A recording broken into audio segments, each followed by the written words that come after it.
Welcome back to Sledgehammer Horror, guys. I am Ken Sledge, and let's talk horror. Now, today I am joined by the amazing Tanner Howsden. Tanner, how you doing today, man? I'm doing great. How you doing? I am doing a lot better now. I am super excited to be hanging out with you, talking about how horror started for you. But before we do that, Tanner, I would like for the people that don't know you to get to know you a little bit. Um, an adventurer, a wizard, a bovine hypnotist, a billionaire playboy. These are all the things that he would like to be someday, if and when he does decide to grow up. But in the meantime, he works as a software developer by day and by night. He has released several video games and currently writes fiction under the pen name Tanner Howsden. So, how long have you been a writer for? So about I've been trying to write for years and I've been kind of writing adjacent and then just this past year I did kind of what I call a YOLO erotica for NaNoWriMo. And then when it was done, I was just if I just sit here, I'm gonna hold on to this thing. So I just went and threw it up there just because, and it started kind of kickstarting this all these other stories I've wanted to tell for years. It's just kickstarted this massive writing kick for me, and I'm gonna write it as long as it goes. And no, I totally understand that. And being a video game fan myself, for people that don't know, I do have a Super Nintendo controller tattooed on my leg with the Konami Awesome. code up, up, down, down, left, right, BA start wrapped around it. So Oh big man. video game fan myself. So how long have you been doing software development and video games specifically? So software development, I've been doing that for 20 years or so. Video games, I got into it around 2014. I jumped on with an indie company and started doing the one game a month challenge that I think his name's Chrysler Makatla started up. I started doing that, made a few games and just kind of ran with that for a while. That's awesome, man. And like I said, now on top of that, you've had small appearances in a movie, a music video, a dating show, and you were in season 3 of The Guild for about 10 seconds. So, Hmm. when you're doing things like that, what does that do for you to be a part of these things? Even if it's only for a couple seconds, being there is still being there. So, what's that feel like for you? It feels great. It's kind of weird. I always, whenever I see myself on camera, I just kind of almost hide my eyes. It's weird, but just being there, being able to look at the guild and know that I was on Netflix for 10 seconds because they picked up the guild. There's kind of a certain amount of I feel like I get to be a part of something bigger than myself, and just every time looking back on it, it just kind of hits me. And I mean, it's a good conversation piece too. The dating show, I didn't even know I was on that till one of my coworkers brought it up, and then I had to go back and see oh wait, they actually had me on there. And then yeah, it was so weird. That's cool, man. And I'm happy for you because it is awesome when you get to see yourself on the screen. Even if it is Yeah. kind of, as the kids like to say, it's a little cringe at times. I feel the same way. Whenever I see myself in a movie that I've been in or a TV show I've been in, you always get that, oh, gosh, I could have done so much better than I did. But it is a lot So, of fun when you're able to do that type of stuff as well. so I'm guessing it sounds like you've been in a few of these. Yeah. Yeah. Little roles in about 5 films, one TV show, and we got a couple more coming out next year. So it's a blast networking, being able to meet all these people and talk to them. It's just, this podcast has done so much for me and my family. And to this day, it's still one of my, besides my family, this is one of my favorite things in the world. I get to meet amazing people. I get to make new friends, new connections, networking. It's such an amazing feeling to be able to come out here and just hang out with people and talk about things that are important to me. Yeah. Yeah, I get that. Yeah. So I grew up in a video store, and my mom and dad owned a mom and pop video store. So I always gravitated to the horror section, and that's why this podcast exists. So I can't think of a better segue than that, man. So, in order for horror, to be a part of your life now, Tanner, it had to start for you somewhere. So now I would like to go back to the past and talk about what got you started in the horror genre, your first horror movie. And Tanner, the first horror movie that you watched was. Terminator 2 Judgment Day. Back in theaters, I went with my friend Mike, and I can tell you, I was almost hiding my eyes. I was kind of the kid that was almost afraid, but just he just convinced me to go anyway, and it was just once you open your eyes and actually look at it, it's just so good. Right. Now, to me, is Terminator 2 as horror as Terminator? No. It's more sci-fi action, but if you tell me that there's no horror elements to Terminator 2 Judgment Day, I'm going to call you a liar. every movie, like I've talked about how I believe The Wizard of Oz can be classified as a horror flick. I've talked Hmm. about how I believe Willy Wonka and the Chocolate Factory could be classified as a horror flick. It's a guy in a chocolate factory that's literally killing kids. The part with the boat scene, Oh terrifying. my God. Um, The the Wizard of blueberry Oz, scene, like when she floats away, like that's yeah. like, I And like I mean, said, it's you get humorous, but it's scary too. right. These kids are dying. You never see these kids again.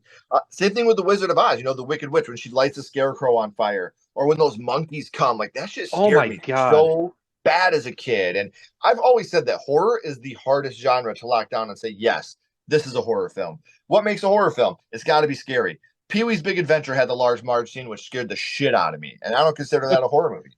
It's got to have death. Ghostbusters, Marshmallow Man. I was like under the couch when that came out.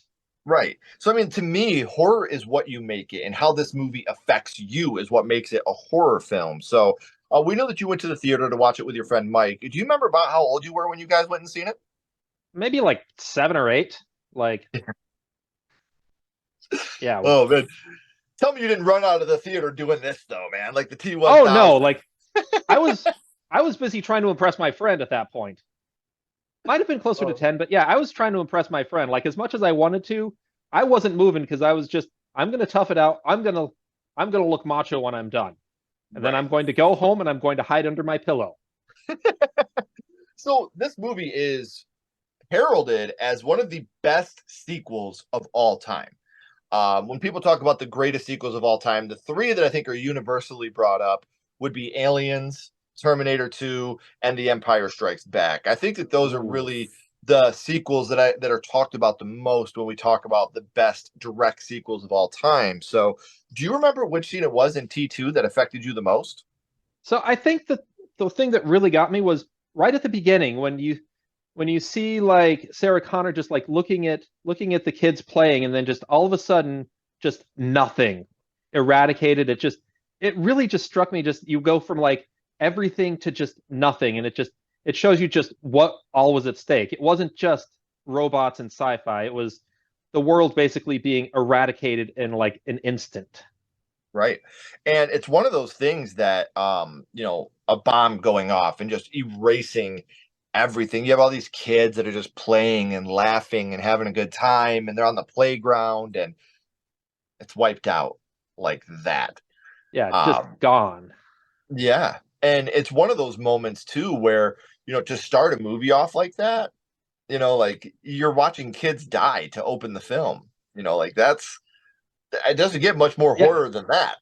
yeah, and like at that point, like you've already like taken the stakes up to the top. Like, I mean, usually that's like you usually start out with like in a lot of horrors, you start out with like one murder, then another, then it kind of like piles up. Like at that point, you've already started out like eradicating little kids, innocent children, and then just where do you go from there? Right. And they went so many good places from there. Right. And it's another one of those movies where quotable, you still have people quoting this movie to this day. It's still very popular in pop culture. You had video games, every type of media you could imagine was spawned off of this movie. And we talked about which scene affected you the most, but what would you say your favorite scene from Terminator 2 would be? Favorite scene? I guess if I'm going back to a favorite scene, I feel like just like right right at the end when and I suppose spoilers for like a 30-year-old movie, everyone. So spoilers. But like when like when like Arnold's coming, he's in that like crank thing and just like giving that like last minute blast, like saving John, like just that out of nowhere. There's no way he should have survived, and like just that last blast, just it hits you. And when you see the T1000 when he's all like Yeah, just trying like to flaying yeah, everywhere. yes. Gosh, it's such a fantastic moment because you're right. You're actively at this point rooting for the Terminator. Like where do you come on? This Hmm. can't be the end. You watch the light go out in his eye. Yeah. So you thought he's defeated. He's done. That's a wrap. Then he gets that one Hmm. last explosion out of him when before the T1000 falls into the lava. It's not lava. It's like melted metal. But in my Kind of. child mind, it was Ba- lava. Oh yeah, I saw that as lava when I was a kid too. Like there was a certain part where I just didn't understand why there was lava on the floor. And when I got older, I understood. But like, yeah, as a kid, it was just like, okay, there's lava in this building now. Whatever. Yep. Well, it is. They went to the volcano. Yeah. So this movie obviously is part of a bigger franchise. And Tanner, whenever I talk Mhm. about a bigger franchise, I always go back and I like to ask, which film in the Terminator franchise is your favorite? Absolutely Terminator 2. Like, Is it? I'll admit, I kind of fell out of it, so I haven't seen like the last one or two. Like the Mhm. first one I thought was really good, but like I saw T2 before that one, so like Okay. there was a certain amount of like I had spoilers coming in and whatnot, you know? Hmm. Like yeah, so like that was good, but I felt like T2 just was that much better. Right. And see, for me it's a toss up between one and two, and I think three is a really good film too. Honestly, I don't mind three. But when you get farther in and you start killing off some of the main characters that I grew up with, I start to not be very happy with the franchise. So, um, So I le- so I got to ask on that, like, what do you think about horror movies? Like, I've always kind of felt with a lot of horror movies that there's like a point that they just get to where they just run out of things to do and they just kind of like go off the cliff. Like, I always look at like Jason X, where it was like, wasn't that like Jason in space or something like that? yeah. Um, I mean, like it depends. I'm not a huge fan of Jason X. I don't think it's a terrible film. It's just like it just doesn't look good to me. I don't like the overusage of shitty CGI. That's what I don't like about Yeah. that film. Um, but at least they tried something new. You know, for 7 movies, you had Jason and his mom, respectively, chasing campers in the woods. You know, let's try to do something different now. So they take him to New York.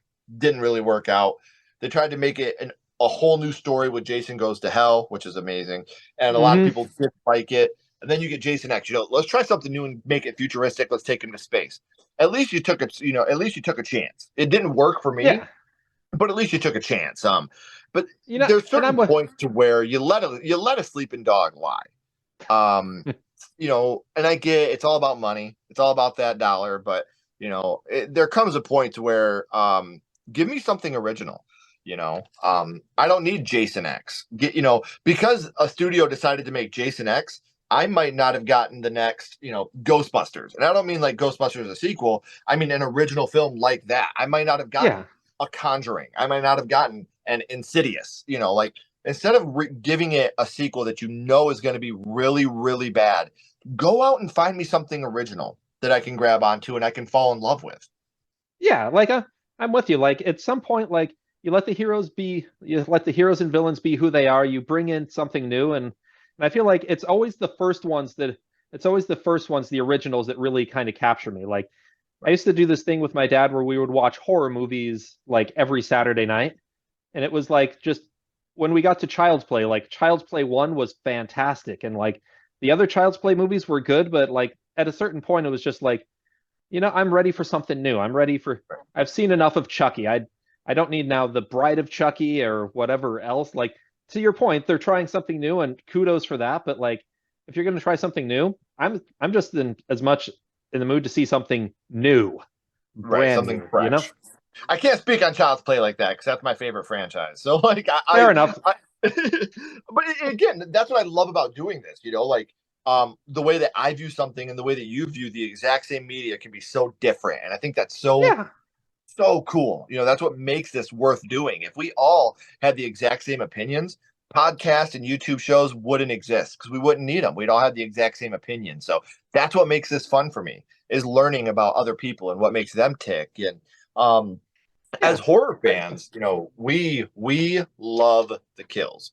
The kills is something that's always stuck with us horror fans, and T2 has a good amount of kills. While they are, hmm nothing too crazy. Which kill would you say it was that stuck with you the most from Judgment Day? has to be the one where has to be the one, and this one's memed all the time now, where T2's on the phone with like John's parents, and like his mom's just sitting there answering, like holding a blade out from her arm, just through the dad drinking milk or orange juice, whatever it was from the fridge, like Mhm. just so perfectly done. Your step parents are dead. Yes. Like, yes, man. I love it. I love it. So, um, we talk about Terminator and we talk about Terminator 2 and what that movie means to you. But now, real quick, my buddy Ghostface has a question for you. What's your Okay. favorite scary movie, Tanner? What is your My, favorite horror movie of all time? I think I'm gonna go with The Ring. Like that's the one that first coming out to me. Like I loved The Ring.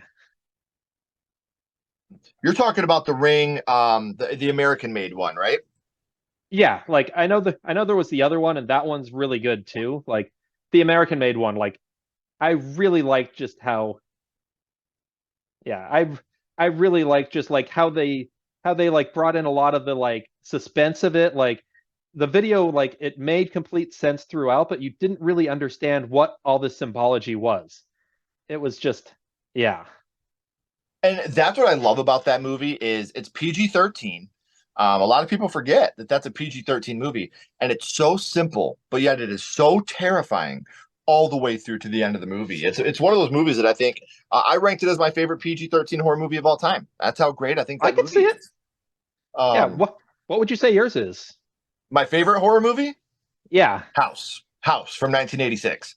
Ooh, I have William not Katt seen playing that. Roger Cobb. Oh, it's fantastic. It's on Amazon Prime. It's on Shutter. It's free on YouTube right now. Actually, I can't recommend it enough. Cool.